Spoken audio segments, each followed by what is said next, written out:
দ্ৰব্য মোক দিবলৈ তুমি অস্বীকাৰ কৰিছিলা।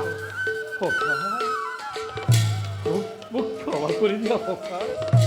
সখা, তুমি সামান্য বুলি ভবাই চাউল কেইমুঠিয়ে মোক কিমান আনন্দ দিছে তুমি হয়তো অনুভৱেই কৰিব পৰা নাই।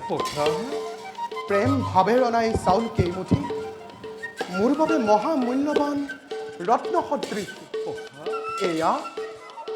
এয়া সংসাৰৰ সৰ্বোত্তম আৰু অমূল্য উপহাৰ, আৰু ইয়াকে দিবলৈ তুমি অস্বীকাৰ কৰিছিলা।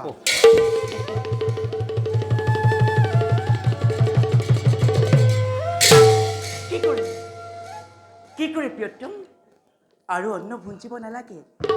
একমুঠি অন্ন ভুঞ্জিলে বিপ্ৰৰ সকলো কাৰ্য হৈ কীৰ্তি।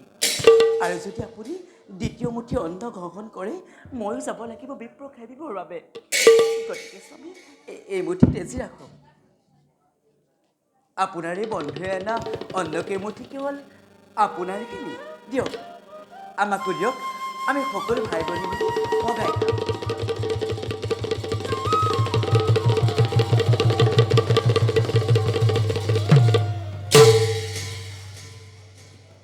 হে প্রভু, সখা, তোমার মায়া বুঝার আমার কি শক্তি আছে।